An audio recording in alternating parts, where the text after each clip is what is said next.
Ketika kita berusaha membentuk pribadi kita untuk menjadi lebih tangguh, dan kita tuh nggak perlu pengakuan dari orang gitu bahwa oh dia ini berhasil melewati masalah ini, oh dia ini pernah bermasalah begini tapi dia berhasil. Kita nggak perlu begitu. Jadi kita nggak perlu menunjukkan ke orang bahwa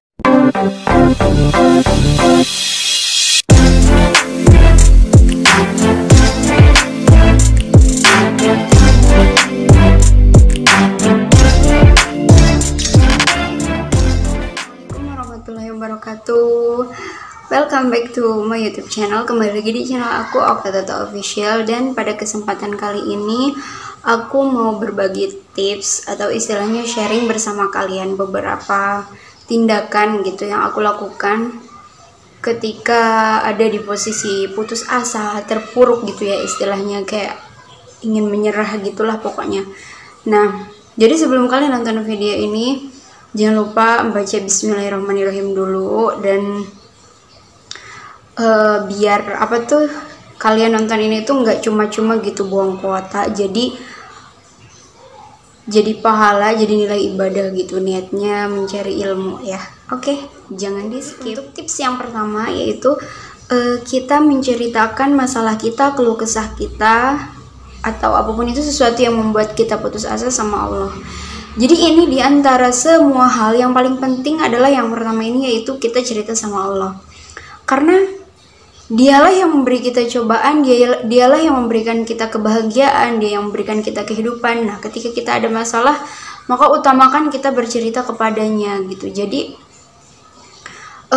rasanya itu ketika kita kayak habis sholat fardu atau mungkin habis sholat sunnah gitu, cerita itu plong aja sih kalau yang aku rasain gitu. Cuman kan setiap orang beda-beda ya. Ini yang aku alamin, dan siapa tahu kalian ada yang mau mengikuti cara yang aku lakukan ini gitu. Jadi yang pertama itu adalah bercerita kepada Allah Subhanahu wa Ta'ala. Jadi gimana sih adabnya gitu kita sebagai makhluknya ketika kita mendapat ujian, masa kita mau lupa sama Allah gitu. Jadi sebisa mungkin dahulukan Allah, apapun itu urusannya tetap Allah yang nomor satu. Karena ketika kita mendahulukan Allah, maka yang lainnya tuh insya Allah gitu ya dipermudah dan pasti dikasih jalan gitu. Itu sih yang aku rasain. Kemudian untuk yang kedua yang aku lakukan adalah kita bercerita sama orang tua kita gitu ya. Cerita sama orang tua itu juga menurut aku lumayan bisa, walaupun misal nggak seberapa ngasih solusi, misal kita cuman cerita doang gitu, itu bikin hati kita tenang gitu.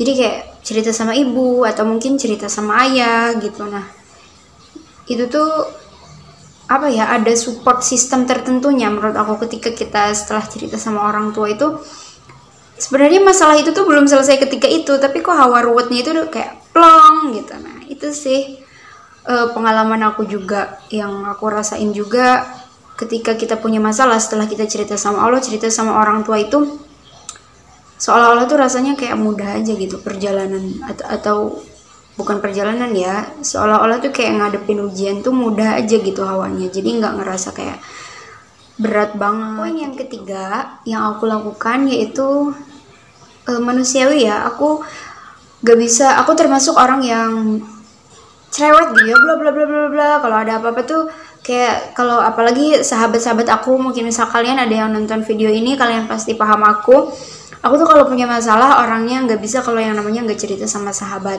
Jadi nggak bisa kalau dipendam sendiri gitu, nggak bisa. Nah, jadi bukan cari ya, kalian boleh mencurahkan masalah kalian atau keluh kesah kalian sama orang kepercayaan kalian selain orang tua kalian gitu. Nah, sahabat gitu, atau mungkin misal orang kepercayaannya pacar atau gitu dan sebagainya gitu. Dan menurut aku juga kalau kita berada di titik, istilahnya di titik down lah gitu ya, udah mau nyerah, itu tuh sebenarnya kita tuh di situ belum butuh nasihat ya. Jadi kita hanya perlu kayak tempat untuk ngedengerin curahan isi hati kita gitu. Jadi kayak kan namanya sahabat itu ngedengerin dulu cerita kita gitu. Nah, ketika kita minta solusi, mereka memberikan solusi sama kita gitu. Dan ini juga menurut aku lumayan kayak bikin kita menjadi lebih kuat gitu. Karena kan sahabat yang tahu keseharian kita, yang tahu pribadi kita gitulah istilahnya. Namanya sahabat kan udah gimana ya, udah bisa dibilang saudara lah ya, jadi tahu persis gitu. Jadi menurut aku cerita ke sahabat juga itu lumayan bisa menjadi penyemangat tersendiri buat kita. Tips yang keempat itu kita keep husnuzon gitu ya sama Allah. Jadi kan keterangannya di dalam kitab itu di dalam Al-Qur'an ya diterangkan bahwa innallaha fi dzonil abd gitu ya. Jadi sesungguhnya Allah itu bersama prasangka hambanya. Jadi ketika kita mendapatkan ujian itu tuh jangan jangan ngejudge bahwa di balik ujian itu tuh bahwa Allah nggak sayang kita, astagfirullahaladzim ya, jangan sampai kayak gitu. Jadi justru ketika kita berhusnuzon sama Allah, di balik ujian ini, di balik cobaan yang kita hadapin ini pasti tersimpan hikmah yang lebih baik yang bahkan kita itu nggak tahu gitu. Jadi itu juga tuh jadi gimana ya, memberikan dampak yang positif buat kita untuk melalui hari-hari atau waktu-waktu yang kita anggap berat gitu, yang kita anggap kita hampir menyerah, kita hampir putus asa. Jadi ketika kita berprasangka baik kepada Allah, maka insya Allah gitu, Allah itu sesuai sama prasangka kita. Jadi pasti misalkan kita pengen pengen lulus di universitas ini gitu, kita daftar kita daftar di 2 pilihan gitu, satunya di universitas swasta, satunya di universitas negeri misalnya. Ketika itu kita berharap banget untuk pengen kayak keterima di universitas negeri gitu. Nah ternyata yang lolos di universitas swasta gitu. Nah kita jangan menyalahkan kayak ya apa sih, padahal kan aku udah usaha maksimal, udah berusaha, udah berdoa, udah tawakal, kok Allah kayak gini. Nah jangan sampai kayak gitu. Jadi tapi ketika kita keterima di swasta ya alhamdulillah gitu. Di luaran sana banyak orang yang pengen kuliah, bahkan mereka nggak mampu, baik itu dari segi ekonomi dan sebagainya gitu. Jadi mungkin aku keterima swasta tuh Allah itu tuh pengen aku begini atau enggak ada sesuatu yang berharga gitu di kampus ini yang nantinya baik untuk masa depan aku. Nah kayak gitu. Jadi keep husnuzon gitu. Kita menjaga prasangka kita sama Allah gitu. Jangan pernah sekali-kali kita berburuk sangka. Ya, terakhir ya, ini yang kelima. Yang aku lakukan itu adalah yakin bahwa setiap ujian itu tuh akan berlalu. Nah ini aku ngedengar dari orang-orang banyak, dari teman-teman aku, dari mbak-mbak aku yang misalkan nonton video ini, makasih udah sering kasih support buat aku, terus kayak ngasih nasihat bahwa ketika kita berada di posisi sulit, berada di posisi terpuruk dan hampir ingin menyerah itu, kita yakin bahwa hari ini yang kita rasa berat banget atau kayak kita gak sanggup melaluinya, itu tuh akan jadi hari kemarin gitu. Dan setelah aku sadari, setelah aku pikir sampai detik ini, aku pernah berada di posisi paling sulit gitu, merasa kayak paling berat gitu kan, kayak hampir gak sanggup untuk menghadapi hari itu. Tapi di situ aku yakin bahwa hari ini tuh pasti berlalu gitu. Dan ternyata sekarang udah terlewati, udah beberapa bulan atau mungkin udah beberapa tahun kemudian. Jadi semua permasalahan, semua beban, semua problem hidup itu akan berlalu gitu. Jadi nggak selamanya kita akan menghadapi waktu yang sama dalam kurun waktu yang lama gitu. Jadi nggak hari ini kita terpuruk banget akan selamanya terpuruk, itu tuh enggak. Jadi ketika kita berniat untuk meyakinkan diri kita percaya sama Allah bahwa itu tuh akan berlalu, itu juga tuh memberikan dampak yang bagus banget. Jadi bikin kita optimis dan semangat lagi gitu. Tips yang keenam, yang tadi bukan yang terakhir ya, salah.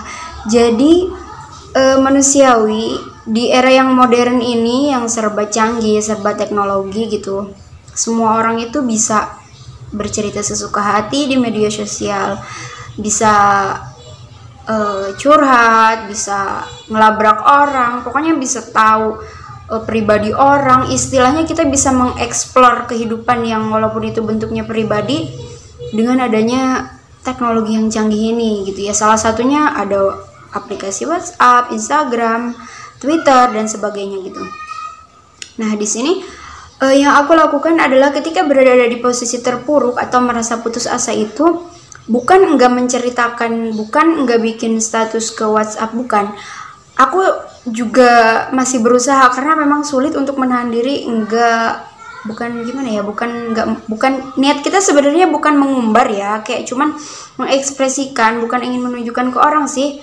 Kayak ketika di saat itu kita ngerasa putus asa, terus belum ada teman buat curhat gitu kan, kita ya anaknya ya udah bikin status WA misalkan, ya lo gimana gitu ya. Nah, jadi yang mulai aku lakukan saat ini adalah dengan cara bukan nggak memposting, bukan nggak curhat gitu, aku sedang berusaha mengurangi. Jadi setelah aku pikir juga, dengan kita menceritakan permasalahan kita di media sosial gitu, dengan mengeksplor tentang kurang lebih sebagian besar kehidupan kita di media sosial, itu tuh menurut aku nggak membawa pengaruh yang cukup berarti ya. Karena juga kan justru itu tuh memberikan kesempatan untuk mereka yang nggak suka sama kita semakin menertawakan kita. Jadi kan yang namanya orang yang nggak suka sama kita tuh mau kita sebaik apapun gitu kan ya, mereka tuh tetap akan nggak suka sama kita. Cuma sebaiknya ketika orang yang memang menyukai kita gitu, ketika kita bahkan melihat keburukan kita juga, mereka akan tetap yes aja gitu. Jadi saran aku, ketika kita berada di posisi hampir down dan putus asa, carilah orang yang benar-benar kita percaya untuk menceritakan itu, daripada kita dengan memposting bahwa kita sedang ada masalah, atau kita marah-marah, atau kita sedang istilahnya sedang ruwet lah ya gitu. Menurut aku juga itu tuh nggak terlalu memberikan pertolongan lah istilahnya ya, nggak terlalu berharga. Jadi daripada membuat postingan yang kurang bermanfaat, menurut aku lebih baik kayak kita yang untuk lucu-lucuan aja atau yang hiburan aja gitu. Jadi jangan membagikan hal yang menurut aku lebih privacy gitu ya. Tapi mohon maaf ya, ini aku bukan berarti menyalahkan orang-orang yang sering memposting permasalahan mereka ke media sosial. Enggak, aku pernah berada di posisi kayak gitu, aku pernah menceritakan yang begitu, cuman aku lagi berusaha untuk mengurangi, dan aku merasakan bahwa dampaknya itu cukup besar sih ketika kita nggak mengeksplor permasalahan kita ke orang, nggak mengumbar gitu ya. Dan menurut aku itu justru membuat mental kita itu semakin kuat ya, ketika kita berusaha membentuk pribadi kita untuk menjadi lebih tangguh, dan kita tuh nggak perlu pengakuan dari orang gitu bahwa oh dia nih berhasil melewati masalah ini, oh dia nih pernah bermasalah begini tapi dia berhasil. Kita nggak perlu begitu. Jadi kita nggak perlu menunjukkan ke orang bahwa kita, yang namanya orang-orang itu semua orang juga punya cobaannya masing-masing, punya ujiannya masing-masing, cuman kan tergantung pribadinya, ada yang mengumbar dan ada yang enggak gitu. Jadi ya itu yang aku lakukan. Yang pertama tadi cerita sama Allah, yang kedua cerita sama orang tua, yang ketiga cerita sama sahabat, kemudian yang keempat husnuzon, keep husnuzon sama Allah, selalu husnuzon sama Allah. Kemudian yang kelima, yakin bahwa hari itu tuh hari dimana kita merasa putus asa itu tuh akan berlalu. Kemudian yang keenam adalah dengan cara mengurangi curhat di media sosial. Oke, jadi itu tadi beberapa tips yang baru-baru ini lagi berusaha untuk aku terapkan gitu. Dan siapa tahu di antara kalian ada yang merasa sama atau cocok gitu dengan pendapat aku, silahkan menjalankan tips-tips yang aku lakukan ini gitu. Oh iya, kemudian sebelum aku tutup di sini aku mau sedikit memberikan nasihat gitu ya. Jadi yang namanya kehidupan itu tuh nggak pernah lepas dari yang namanya ujian ya. Ujian itu bisa dia berupa bisa berupa sesuatu yang kita sukai atau mungkin sesuatu yang menyedihkan gitu. Jadi contoh kecilnya kayak hidup aku. Mungkin sebagian di antara kalian ada yang udah tahu, sekitar tanggal 12 Agustus ya, udah hampir 3 minggu ya, iya gak sih? Itu ibu aku meninggal. Nah, jadi ketika hari pertama aku ngalamin itu gitu, di situ aku langsung mencoba untuk ngejalanin tips-tips yang aku ceritain tadi sebelum aku di video-video tadi. Jadi bahwa hidup ini tuh memang penuh kejutan gitu ya. Jadi Allah itu tuh selalu memberikan yang memang sesuai sama memberikan ujian yang sesuai sama kadar kemampuan kita gitu ya. La yukallifullahu nafsan illa usaha. Dan aku yakin banget sama keterangan ayat itu. Jadi aku ya nggak mungkin lah ketika kita kehilangan salah satu sosok orang tua kita terus kita nggak ngerasa hampir down atau jatuh sejatuh-jatuhnya, tuh nggak mungkin kan. Dan jadi tapi di situ aku yakin bahwa Allah ngasih ujian itu tuh pasti ada hikmahnya gitu. Aku yakin, aku mencoba untuk sekuat tenaga, la haula wala quwata illa billahil azim gitu kan. Pasti di balik itu tuh Allah itu ngasih udah nyiapin hikmah yang bahkan keluarga aku nggak tahu gitu. Jadi untuk kalian yang misalkan baru atau mungkin udah berada di posisi yang sama seperti aku, atau mungkin kalian yang lebih dulu kehilangan sebelahnya salah satu orang tua kalian atau dua-duanya gitu, sampai detik ini kalian bertahan, sampai detik ini kalian semangat, itu adalah hal yang luar biasa. Dan juga untuk kalian yang masih punya orang tua lengkap, pesan aku adalah ketika kita mampu membantu, baik itu secara materi atau secara tenaga gitu, bantu. Karena apa? Setiap waktu yang berharga yang Allah kasih sama kita untuk bersama-sama keluarga, sama orang tua, ibu dan ayah, itu adalah sesuatu yang berharga. Di situ Allah ngasih kesempatan kita untuk berbakti sama mereka selama mereka masih ada di dunia. Karena apa? Ketika mereka udah nggak ada di dunia itu, ya kita tetap bisa berbakti dengan cara mendoakan, cuman hawanya udah beda gitu rasanya. Jadi saran aku kepada kalian semua yang masih punya orang tua lengkap, tolong perlakukan orang tua kalian dengan mulia, dengan baik. Istilahnya jangan sia-siakan waktu yang Allah kasih gitu, umur yang Allah kasih untuk kalian berbakti sama orang tua gitu. Jadi aku cerita ini bukan untuk dengan maksud apa-apa, enggak, tapi aku bermaksud untuk memberikan kalian support supaya kalian tidak menyia-nyiakan waktu kebersamaan yang Allah kasih untuk bersama keluarga, terutama orang tua, ibu dan ayah gitu. Jadi mungkin itu aja yang bisa aku persembahkan di video kali ini. Mohon maaf untuk beberapa waktu lama aku nggak upload, ya tadi kejadiannya ada hal yang nggak bisa aku tinggalkan, nggak bisa kayak aku isi dengan di sela-sela waktu kosong dengan membuat video gitu. Jadi terima kasih yang udah nonton video ini dan semoga bermanfaat. Kemudian jangan lupa untuk tetap bantu support channel ini dengan cara like, komen, dan tentunya subscribe. Oke? Terima kasih. Wassalamualaikum warahmatullahi wabarakatuh.